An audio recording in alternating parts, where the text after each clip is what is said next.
একবারে ফ্রি বিনামূল্যে। কেউ যদি আমাদেরকে বলে ভাই আমি আপনাদেরকে টাকা দিব, আমরা কখনও তাকে না, যার সাথে ওদের তাকে আমরা থাকতে দেবো। টাকার সাথে এখানে কোনো সম্পর্ক না।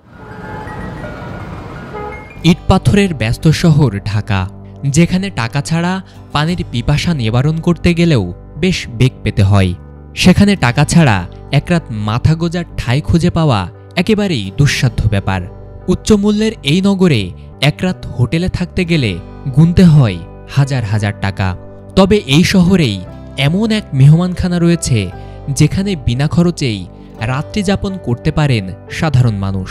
কোনো টাকা খরচ না করেই এখানে পাওয়া যায় 3 স্টার হোটেলের মতো সুযোগ সুবিধা।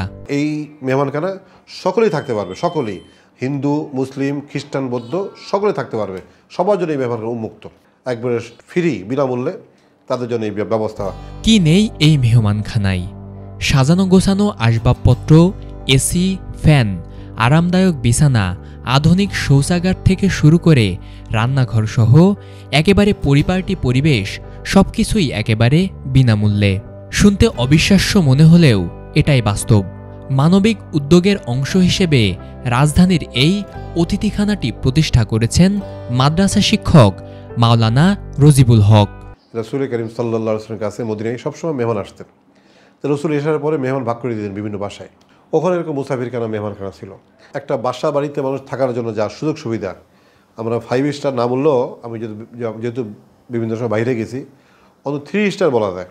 এখানে ভালো খাট, ভালো বালিশ, ভালো কম্বল, পরিষ্কার পরিচ্ছন্ন সোফা সেট, তারপরে এসি, ফ্যান, পরিচ্ছন্ন বাথরুম, তারপরে যেখানে অ্যাটাচ বাথরুম, এই শীতকালে গিজারের ব্যবস্থা। এই মেহমানখানায় অতিথিদের জন্য প্রতিটি ইউনিটে রয়েছে 2টি বেডরুম, একটি ড্রয়িং স্পেস ও রান্নাঘর। নিজের মতো রান্না করে খাওয়ার সুযোগের পাশাপাশি রয়েছে পরিবার পরিজন নিয়ে থাকার সুবিধা। ওয়ালটন এখন দেশের সীমানা পেরিয়ে পৌঁছে গিয়েছে 50টিরও বেশি দেশে। ওয়ালটন, ঘরে ঘরে বিশ্বজুড়ে। আমি এখানে এসেছি বিগত 3 দিন যাবত হয়েছে। তা আসার কারণ হচ্ছে আমি একটু এখানে চিকিৎসার জন্য এসেছি। তো আমার চিকিৎসা গ্রহণের পাশাপাশি থাকার একটা ব্যবস্থার প্রয়োজন। তো এখানে আসার পর আলহামদুলিল্লাহ অনেক সুযোগ সুবিধা পেয়েছি। থাকার থেকে শুরু করে নিয়ে খাওয়াটা এখানে শুধু নাই, এছাড়া বাকি সব ধরনের সুযোগ সুবিধা, বাথরুম এবং খাওয়ার প্লেট মিলেট এখানে সব আছে। শুধু থাকার জায়গায় নয়, আধুনিক সুযোগ সুবিধায় ভরা এই ঘরগুলোতে স্বল্প সময়ের জন্য স্বজন বা দূর দূরান্ত থেকে আসা ভ্রমণকারীরা সম্পূর্ণ বিনামূল্যে থাকতে পারছেন। তবে নিরাপত্তাজনিত কারণে এখানে থাকার জন্য রয়েছে কিছু নিয়মনীতি। এখানে থাকতে গেলে দেখাতে হবে জাতীয় পরিচয়পত্র এবং এই ফাউন্ডেশনের পরিচিত যে কোনো একজনের রেফারেন্স।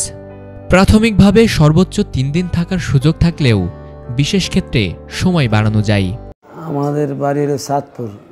আমাদের ছেলের চিকিৎসা করাতে আসি বাংলাদেশ আই হাসপাতাল। এখানে সুবিধা আল্লাহর রহমত খুব ভালো সুবিধা। তারা মেহমানদারিখানা, যেরকম কাজ এরকম কথা।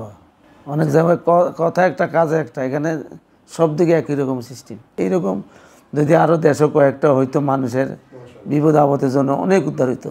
ওনারা যাওয়ার পর এক গ্রুপ রেডি করা, আর ওই গ্রুপকে তো আমরা অদরজে দিব। কেউ যদি আমাদেরকে বলে ভাই আমি আপনাদেরকে টাকা দিব, আমরা কখনও তাকে না, যার সাথে ওদের তাকে আমরা থাকতে দেবো। টাকার সাথে এখানে কোনো সম্পর্ক না। রাজধানীর মোহাম্মদপুরে অবস্থিত এই মেহমানখানা সবার জন্য উন্মুক্ত। যে কেউ ইচ্ছা করলেই এখানে রাত্রি যাপন করতে পারবেন। স্বার্থের এই শহরে মোহাম্মদ রজিবুল হকের এমন উদ্যোগ প্রমাণ করেছে মানব কল্যাণে নিবেদিত ইচ্ছাশক্তি থাকলেই গড়ে তোলা যায় এক অনন্য দৃষ্টান্ত। এই মেহমানখানা মানুষের পাশে দাঁড়ানোর রীতিকে নতুন করে উজ্জীবিত করে। ফরিদুল ইসলাম ইমন, এটিএন বাংলা, ঢাকা।